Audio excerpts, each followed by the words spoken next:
What is up, everybody? Happy Thursday to you. We are making it to the end of the week. Awesome.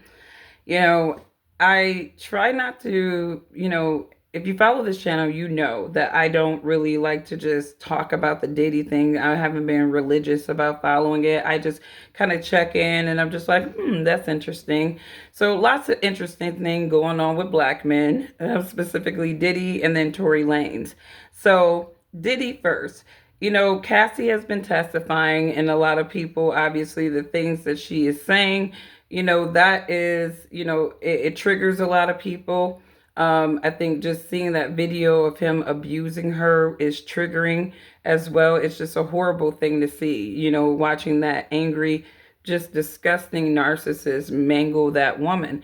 But at the same time, people keep victimizing Cassie. And I'm one of those women. I don't believe all women. I look at the overall circumstances of a situation and I make assessments. So in, the situation with Cassie, I mean, one of the things that really presses on my brain is, she does appear to be she seemed like she's shamed. She seemed like she's victimized. But at the same time, I can't help but think that she is a victim of her own choices. I mean, let's not forget that Cassie was with that man for over 10 years. And not only was she with that man and there was abuse early on in the relationship, they were off and on for 10 years. So Cassie and Diddy were off and on for 10 years. Their relationship was toxic. My question is, when Cassie was off with Diddy, why the hell did she not stay off with Diddy if he was making her do things that compromise her morality and the things that she was comfortable doing? Why was Cassie competing with all them other women that were around Diddy for Diddy? So it's things like that where you narrate. The guy definitely is a narcissistic, abusive type of monster, in my opinion. But at the same time, you got to look at these women who choose to stay with these men. And some women be like, oh, well, it's hard to leave men like that. Well, she did leave him a couple of times during that duration of their relationship. And then not only that, when Kim Porter died, Diddy Diddy and Cassie were not even together. I don't believe that Diddy and Cassie were together when Kim Porter died. And yet she reached out to her abuser to send condolences. And then right after that, she was hanging out with him. So if you really look at that relationship, just the what was going on, it just seemed like there was a lot of things, probably built up anger, but a lot of that was self-interest as well. I think that maybe her husband may have had some self-interest in there because, again, he was still attached to Diddy. He was a trainer.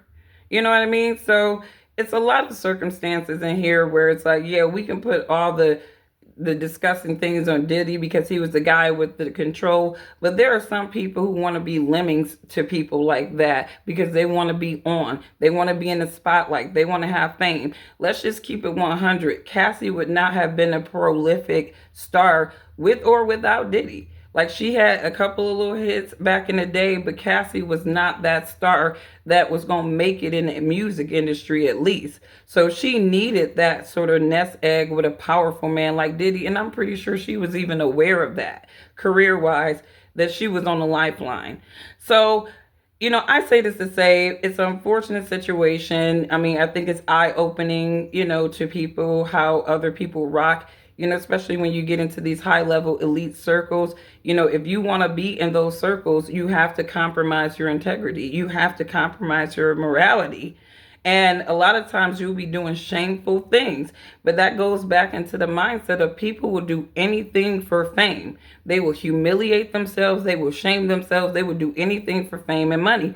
And Cassie, to me, when I look at this whole situation, I see the victimhood there, but I also see the lack of accountability too, where she's just like, I was a victim. I was made to do these things. And it's like, all right, all right. But you guys were separated throughout, in different durations of time in that 10 years. And I have not unpacked my house, so you probably see a whole bunch of boxes and things everywhere. I'm assembling furniture and unpacking. So that I've only been in the house for about this is 2 weeks now, and it's just been fun times to say the least. I'm not one of those people like once I get it all in, it's like now I got to figure out where everything goes. So, but anyways, get into Tory Lanez. I always thought that that situation with Tory was suspect.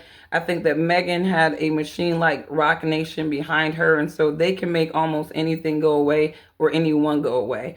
And I think in a situation like Tory Lanez, there was a lot of things that made Tory threatening to the music industry and establishment. I think that as an independent artist, and it always goes back to that, it's like XX and Tentacion. When they see independent artists that don't want to be under their satanic regime, they do little slick things to take away from them. And it's like, I mean, even down with Juice World, it was like, you look at all these artists that just magically died of drug overdoses and certain things, and you're like, yeah, this is not coincidental. So, but I do. Tory Lanez has come out, and I think that there was a story coming out that was kind of shaking that story and just the credibility of him being charged and being in prison. And somebody wanted to off the brother because he got it pretty bad. They said that he got stabbed like around 14 times, so that just tells you that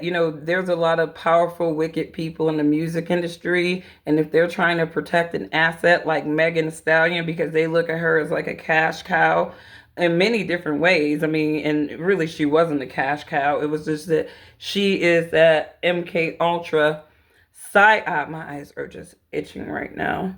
She is that MK Ultra psyop, in my opinion, that they have put upon black women to, foster that mindset of slutty behaviors, harlot behaviors, acting like a dude and everything, just bopping around and stuff like that, unaccountable, just ridiculousness. And, this is stuff that you would see college girls whoop-de-whoop engaging in. But as a woman matures, obviously she gets out of her whole phase and she gets more into her woman. And so people like Megan Thee Stallion are really that agent to stifle black women from really getting into the grace of her woman. And so I don't like Megan Thee Stallion at all. I've listened to her music. There's certain music I dig. I mean, they kind of your girls music, absolutely. Right, but there's a lot of things that she has promoted, and even down to this Tory Lanez case, where I'm just like, I don't really rock with Megan Thee Stallion. Even when she comes out with new music, I am not running and listen to it. I don't even know, like, I mean, all the music she's came out with after Tory Lanez, I really didn't pay it any attention unless it was just on my radar in a feed. But this is one of those things where they have used black women all the time historically to take down black men. And I feel like Megan is one of those situations. And like, I'm not sure what happened that night. I wasn't there, but it just seems like the evidence, circumstantial and other, is pointing to the fact that that man did not shoot that woman, but it was a better argument to have a black man being an aggressor to a black woman during that time, that they needed to melt that thing out and send that man to jail.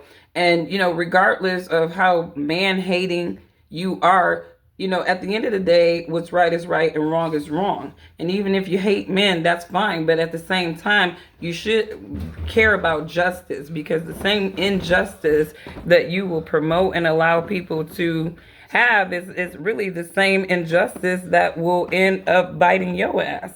So careful, how you celebrate people's downfalls for whatever reason, because, you could see that same thing coming back at you, and then you be crying injustice and you want people to free your ass. So let me know what you guys think. Have a wonderful rest of your day, and I will catch you on the next one. Remember, love your neighbors as yourself. If you would not disrespect or abuse yourself, do not disrespect or abuse your neighbors. Bye.